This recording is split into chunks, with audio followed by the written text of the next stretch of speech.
আসসালামু আলাইকুম সবাইকে। দক্ষিণ কোরিয়া বর্তমানে উচ্চশিক্ষার জন্য বাংলাদেশ সহ সারা বিশ্বের শিক্ষার্থীর কাছে স্বপ্নের একটি দেশ। কিন্তু কোরিয়ায় আসার পর আমাদের সবার প্রথম যে চ্যালেঞ্জটির মুখোমুখি হতে হয় তা হলো নিজের থাকা, খাওয়া এবং টিউশন ফির জন্য একটি ভালো পার্ট টাইম জব ম্যানেজ করা। দক্ষিণ কোরিয়ার মিনিমাম ওয়েজেস বেড়ে এখন প্রতি ঘন্টায় 10,320 ওন হয়েছে, যা বাংলাদেশি টাকায় প্রায় 900 টাকার সমান। কিন্তু কোরিয়ার সব শহরে কি কাজের সুযোগ সমান, নাকি কোনো নির্দিষ্ট শহরে থাকলে আপনি পড়াশোনার পাশাপাশি সহজেই নিজের খরচ চালিয়ে নিতে পারবেন? আজকের এই ভিডিওতে আমি বর্তমান জব মার্কেট অ্যানালাইসিস করে দেখাবো বিদেশি শিক্ষার্থীদের পার্ট টাইম জবের জন্য দক্ষিণ কোরিয়ায় সেরা 4টি শহর কোনগুলো। আরও আলোচনা করব কোথায় কাজের সুযোগ বেশি, কোথায় থাকার খরচ কম। আপনি যদি দক্ষিণ কোরিয়ায় আসার পরিকল্পনা করেন অথবা অলরেডি দক্ষিণ কোরিয়া থেকে ভালো কাজ খুঁজছেন, তবে আজকের এই ভিডিওটি আপনার জন্য খুবই গুরুত্বপূর্ণ। তো মূল আলোচনা শুরু করি। সর্বপ্রথম আলোচনা করব স্টুডেন্ট ফ্রেন্ডলি ও আধুনিক শহর দেগু এবং সুওনের বিষয়ে। দেগু এবং সুওন বর্তমানে বিদেশি শিক্ষার্থীদের জন্য অত্যন্ত জনপ্রিয় হয়ে উঠছে। দেগু শহরটি শিক্ষা এবং সংস্কৃতির কেন্দ্র এবং এখানে জীবনযাত্রার মান বেশ উন্নত, কিন্তু ব্যয়ভার সিউলের চেয়ে অনেক কম।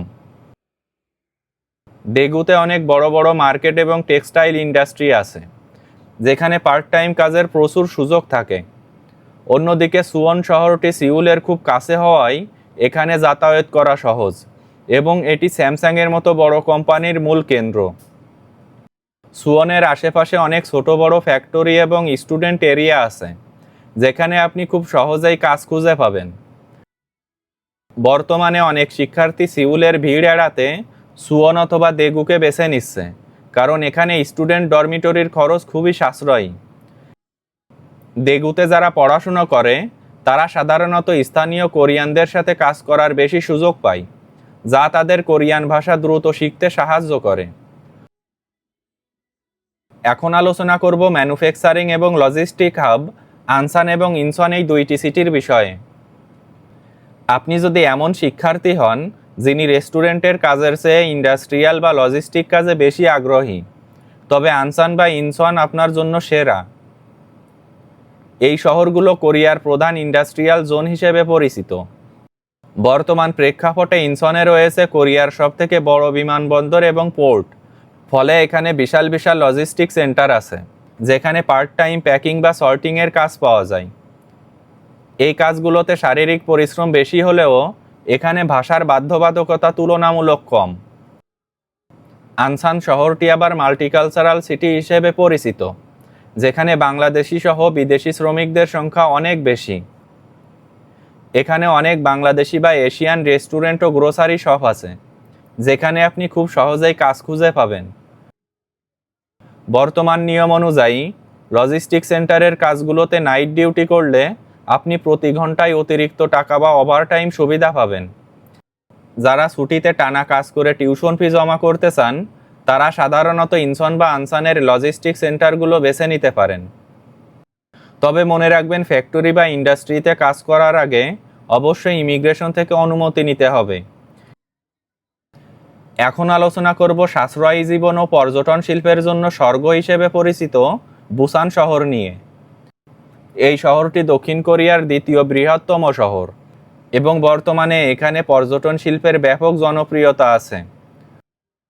পর্যটন এলাকা হওয়ায় এখানকার হোটেল, রিসোর্ট এবং সি ফুড রেস্টুরেন্টগুলোতে সারা বছর পার্ট টাইম জবের চাহিদা থাকে। বুসানের সবথেকে বড় সুবিধা হলো সিউলের তুলনায় এখানকার রুম ভাড়া অনেক কম। এর মানে হলো আপনি যা ইনকাম করবেন তার বড় একটি অংশ সঞ্চয় করতে পারবেন।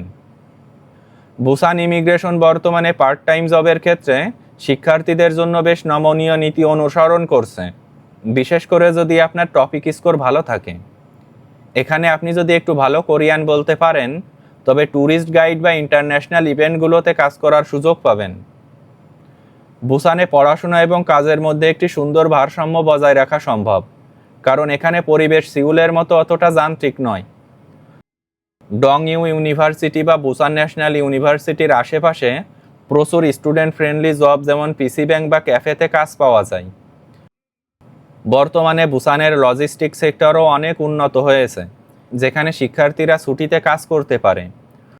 তবে পর্যটকদের ভিড়ের কারণে শীতের চেয়ে গরমের সময় এখানে কাজের সুযোগ অনেক বেশি থাকে। বুসানে মাছের বাজার বা পোর্টে কাজ করলে বেশি ভালো পারিশ্রমিক পাওয়া যায়, যা সরাসরি নগদ টাকায় পেমেন্ট পাওয়ার সুযোগ থাকে।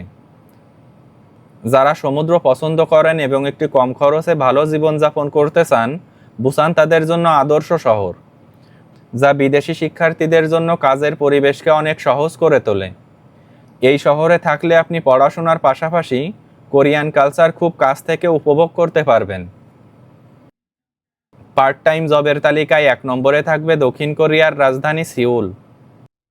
বর্তমানে সিউল হলো দক্ষিণ কোরিয়ার অর্থনৈতিক কেন্দ্র, যেখানে হাজার হাজার রেস্টুরেন্ট, কনভেনিয়েন্স স্টোর, ক্যাফে এবং লজিস্টিক সেন্টার আছে।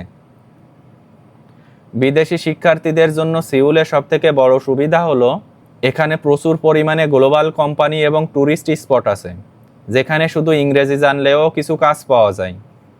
তবে সিউলে কাজ করার প্রধান শর্ত হলো প্রতিযোগিতা। এখানে হাজার হাজার শিক্ষার্থী একই কাজের জন্য আবেদন করে, তাই আপনাকে হতে হবে চটপটে। সিউলের যাতায়াত ব্যবস্থা বিশ্বের অন্যতম সেরা, ফলে আপনি খুব সহজেই সাবওয়ে ব্যবহার করে কাজের জায়গায় পৌঁছাতে পারবেন। তবে একটি কথা মাথায় রাখতে হবে, সিউলে থাকার খরচ অন্য শহরের তুলনায় অনেক বেশি। এখানে মাসে 4 থেকে 6 লক্ষ won শুধু রুম ভাড়াতেই চলে যেতে পারে। তাই যারা সিউলে থাকবেন, তাদের আয়ের একটি বড় অংশ থাকার পেছনে ব্যয় হতে পারে।